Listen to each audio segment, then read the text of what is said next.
COVID, I was going to go play beach volleyball at Morehead State University. I hope to, in the fall, head to Ithaca College in Ithaca, New York. We decided to go forward with the gap year.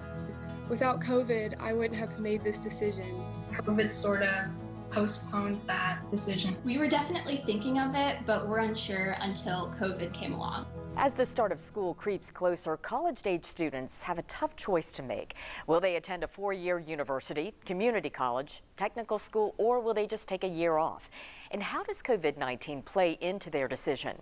For many students, this potentially life-altering choice must happen right now.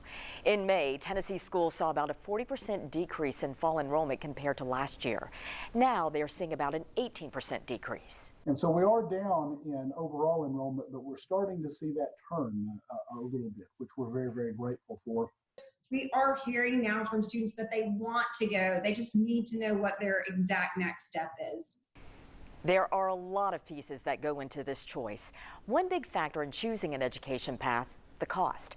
Because last school year was cut short, the number of new college freshmen applying for federal financial aid dropped.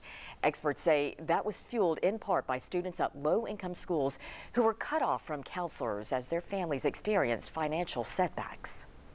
First generation, lower income students, students of color, they need oftentimes a layer of support that is a next level from their peers. And so ensuring that they are receiving that in a consistent way, but also in a way that, again, meets them where they are in this process is critical during this time.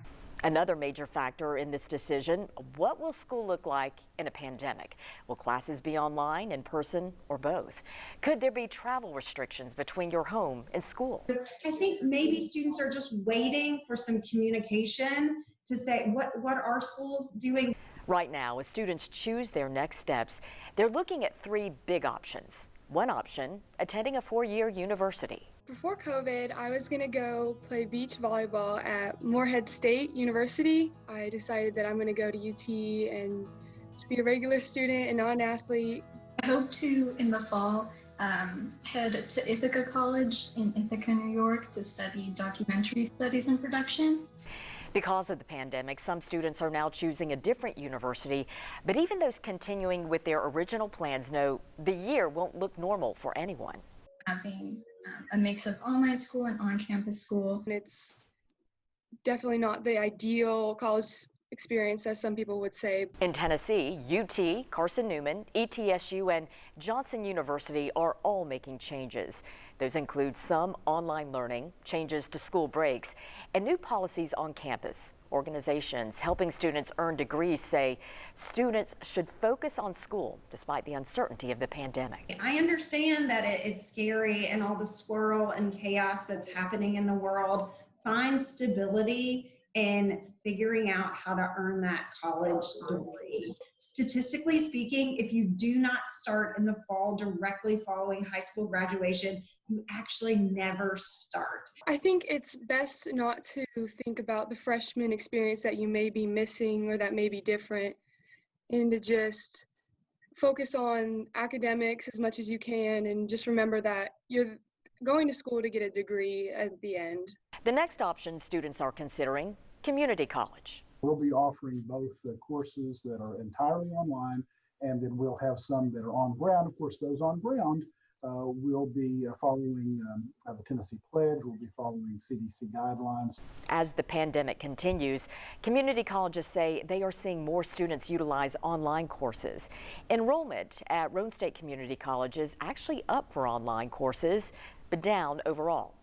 One big question for students, if I choose a community college, can I transfer once the pandemic calms down? And the answer is yes. Absolutely, and particularly when it comes to transferring within the state of Tennessee from a TBR community college, which is all 13 in the state, to any of our Tennessee universities. We have Tennessee transfer pathways that are designed specifically to make sure that those students don't lose credit, that they don't lose any traction. But what about just taking a year off before college? The third popular choice we are seeing from students is the gap year. College is the first time I'm really going to be on my own, and I'm hoping my gap year will really prepare me for that by giving me experiences in a lot of schools having different plans that either required you to wear a mask and would kind of deprive me of the true kind of college experience, we decided to go forward with the gap year. The Gap Year Association says its website traffic went up 300% when the pandemic hit, attracting students who want a variety of experiences. One thing is some amount of service or volunteering. Another thing is some amount of career exploration or an internship. A third piece is around paid work, understanding that a good summer of paid work can set you off on a great gap year, so it's highly affordable. But as well, we all know that students reap better when they have this, sort of their own investment in it. And then the last piece is a bit of a free radical, suggesting that you shouldn't overstructure the time. You have to leave a little bit of space for great opportunities to come up. Statistics show students who don't start college in the fall after high school are significantly less likely to earn a degree. However, one of the great advantages of a good gap year, something that's intentional, it's purposeful, the way that we're talking about having goals for the gap year, those students translate to a tune of 90% to back into college within a year of completing their time. I feel like if you're going to go for a gap year, really go all in and enjoy it. No matter which option a student chooses, experts, administrators, and students agree. Try to focus on the positive, and remember, you're not alone.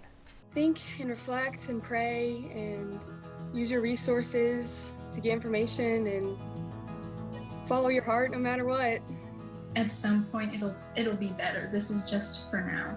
I think there's nothing braver than asking for help. So I would say to any young person who's like, I don't know if I'm college material, make that next step and certainly ask for help if you need it. We have resources to help students understand their options right now at WBIR.com.